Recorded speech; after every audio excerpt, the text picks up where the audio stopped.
আমাদের 24-এর ছাত্র জনতার প্রতিনিধিরা কি শহীদের রক্তের সাথে বেইমানি করার পথে হাঁটছেন কিনা? আমরা আমাদের জায়গা থেকে অবশ্যই চাই যারা নিজের যোগ্যতায় ফ্যাসিস্টদের বিরুদ্ধে লড়াই করে সংগ্রাম করে জনগণের ম্যান্ডেট নিয়ে কাউন্সিলর নির্বাচিত হয়েছে তারা জনগণের প্রতিনিধি হিসেবেই থাকুক।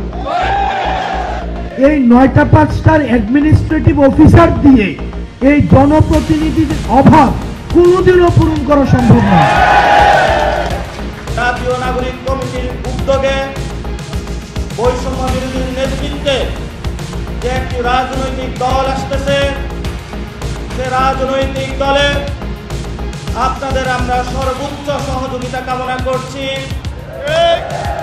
আমরা আশা করি সেই রাজনৈতিক দলে আপনাদের এই ত্যাগ তিতিক্ষা আমরা মূল্যায়ন করব।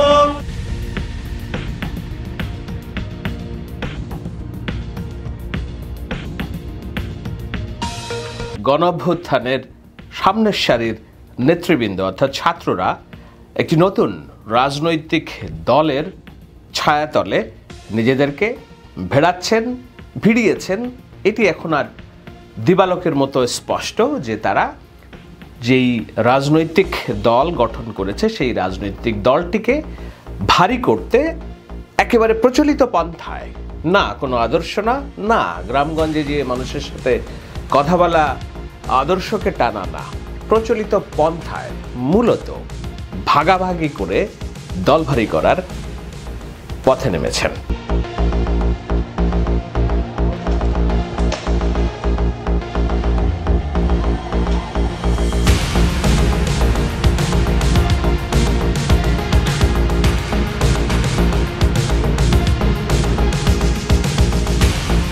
ঢাকা শহরের যেসব কাউন্সিলর ছিল সিটি কর্পোরেশনের এবং অন্যান্য জায়গায় যারা শেখ হাসিনার দোসর হিসেবে পরিচিত ছিল, কেননা শেখ হাসিনার শাসনামলে দলীয় প্রতীক নিয়ে যারা নির্বাচন করেছিল সেই নির্বাচিত কাউন্সিলররা সেই কাউন্সিলরদেরকে অপসারণ করার যে একটা অধ্যাদেশ দিয়ে যেসব জায়গায় জেলা প্রশাসক অর্থাৎ প্রশাসক নিয়োগ দিয়ে চলছে যেসব অ্যাডমিনিস্ট্রেশন স্থানীয় সরকার, সেই জায়গায় যেসব কাউন্সিলরকে পদবঞ্চিত করা হয়েছিল অথবা তাদের দায়িত্ব থেকে অব্যাহতি দেওয়া হয়েছিল এই ভেবে যে এরা তো স্বৈরাচারী শাসন ব্যবস্থারই মাফিয়া শাসন ব্যবস্থার ফ্যাসিস্ট আওয়ামী লীগের দোসর, তাদেরকে নিজেদের দলে ডাক দিয়ে তাদের সহযোগিতা চেয়েছেন আমাদের 24-এর আন্দোলনের সামনের বীরেরা হাসনাত, সার্জিস এবং তাদের দলের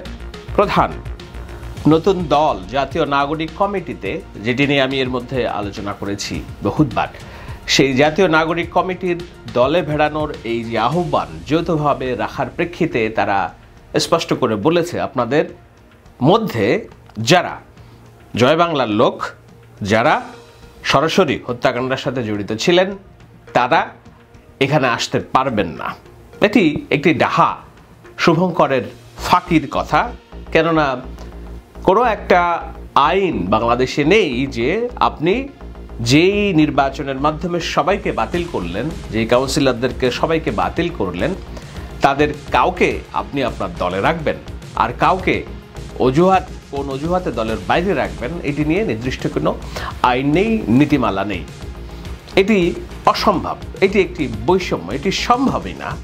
সেই অসম্ভব কাজটিকে, বৈষম্যের কাজটিকেই স্বাভাবিক করার প্রচেষ্টায় নেমেছেন বৈষম্য বিরোধী আন্দোলনের নাম করে যেই ছেলেরা রাস্তায় ছিল, যাদেরকে আমরা সবাই নেতা মেনে দাঁড়িয়েছি, তারাও নিজেরা বুকের মুখে গুলির মুখে গিয়ে এই ফ্যাসিস্ট শেখ হাসিনা শাসন ব্যবস্থাকে পতনতে ত্বরান্বিত করেছে।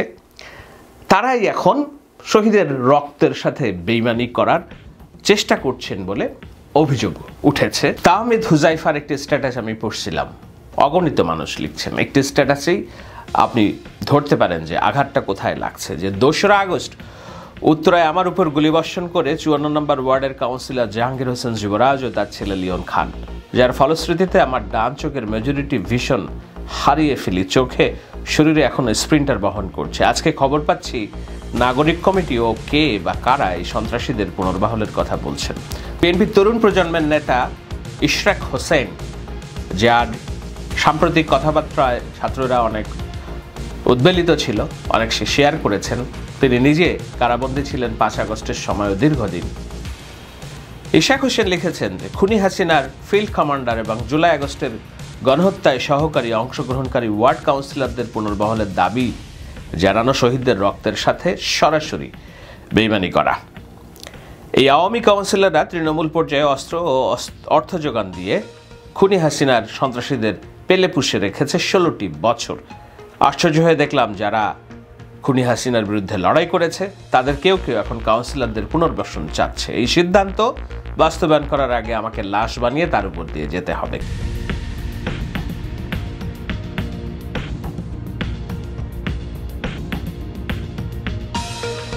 তাদের ভিতরে দেশ গঠনের একটা বোধ আছে, এটি অস্বীকার করার উপায় নেই, এবং তারা যে রাজনীতি করবে সেটাই হওয়া উচিত। এবং রাজনীতি করার জন্য তাদের উপর চাপও আছে সাধারণ মানুষের একটা অংশের, যারা বিএনপি, জামায়াত, আওয়ামী লীগ এই রাজনীতিতে ত্যক্ত বিরক্ত, তাদের একটা চাপ আছে। এই চাপটা শুধু সাধারণ মানুষের তরফ থেকে না, বাংলাদেশে আগামী দিনে যদি আপনি সুষ্ঠু রাজনীতির ধারা ফিরিয়ে আনতে চান, আপনাকে মধ্যপন্থার রাজনীতির একটা বিকল্প শক্তি তৈরি করতেই হবে।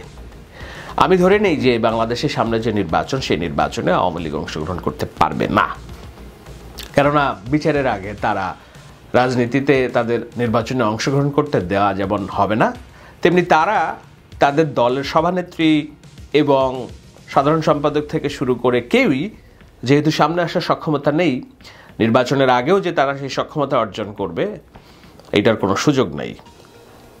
তাদের দলের অফিস পুড়ে ছাই হয়ে গিয়েছে, একটা এতিম হয়ে এখন ঘুরছে।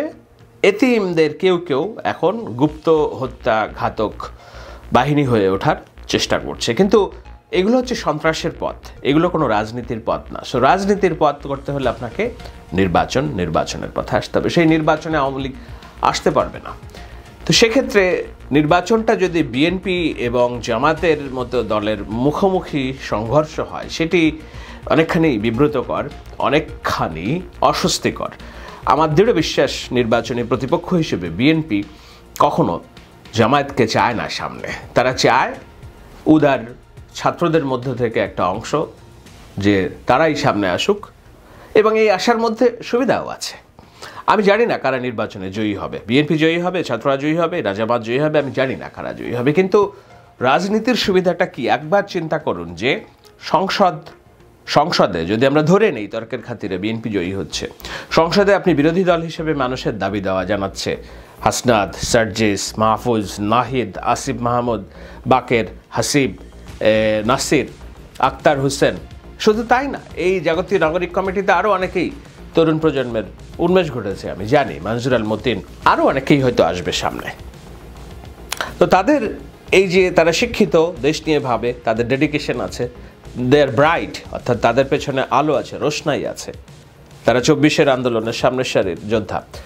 তাদের প্রতি মানুষের যে দায়বোধ, ভালো লাগা, ভালোবাসা, সংসদে যদি আপনি দেখেন যে ক্ষমতায় বিএনপি আর বিরোধী দলে তারা ইস্যু নিয়ে কথা বলছে, বিএনপিকে কনফ্রন্ট করছে, কত রকম সৌন্দর্যপূর্ণ একটা বিষয় হবে, তাই না? অবশ্যই সৌন্দর্যপূর্ণ একটা বিষয় হবে, সেটি আমি চাই। সেই চাওয়ার প্রেক্ষিতেই আমি বারবার বলেছি যে না, ছাত্রদের রাজনীতি করতে হবে এবং তাদেরকে সহযোগিতা করতে হবে, সেটাই তাদের নিয়তি, সেটাই বাংলাদেশের নিয়তি। যদি আপনি বাংলাদেশে ডেমোক্রেসি চান, যদি আপনি বাংলাদেশে সুষ্ঠু রাজনীতি চান। আমি কখনোই চাই না যে বিএনপি এবং জামাত সংসদে দুই পক্ষ দুই মেরুতে বসে এক পক্ষ আরেক পক্ষের গোষ্ঠী উদ্ধার করছে কিংবা তাদেরকে রাজনৈতিকভাবে ঘায়েল করছে। তখন আর রাজনীতিটা রাজনীতি থাকে না, তখন একটা ইসলাম প্রতিষ্ঠার লড়াই, একটা গণতন্ত্রের লড়াই, এই টাইপের একটা যুদ্ধ হয়ে যায়। আমি জানি অনেকেই থেকে মনক্ষুণ্ণ হবেন, আমি বিস্তারিত ব্যাখ্যা করবো, আপাতত ওই বিতর্কে না যাই, আপাতত যাই। এই রকম যদি হয় বিএনপি ক্ষমতায় আর এই তরুণরা বিরোধী দলে, এর চেয়ে সুন্দর দৃশ্য তো হতে পারে না, তাই না? তো এই জন্যই আমি চাই তারা রাজনীতিতে আসুক। এইটা বিএনপির যিনি প্রধান আছেন তারেক রহমানও বলেছেন যে কেউ যদি রাজনীতি করতে চায় তাদেরকে আমরা স্বাগত জানানো উচিত, কেননা আলটিমেটলি জনগণ সিদ্ধান্ত নেবে তারা কাদেরকে দিয়ে শাসিত হতে চায়, এটাই তো রাজনীতি। তো সেই জায়গায় নিশ্চয়ই আমরা চাই তারা এগিয়ে আসুক, কিন্তু কষ্ট লাগে কোথায়, যখন দেখি যে প্রচলিত রাজনীতিটাই তারা করছে, তাদের সামনে কোনো আদর্শ নেই। এমন না যে তারা তাদের যেসব স্লোগান তুলেছে সেখানে ভিন্ন কোনো কিছু তারা দেখাতে পেরেছে। তারা এই প্রচলিত হালুয়া রুটির ভাগ খাওয়ার যে প্র্যাকটিস সেটাই তারা করতে যাচ্ছে। কিভাবে?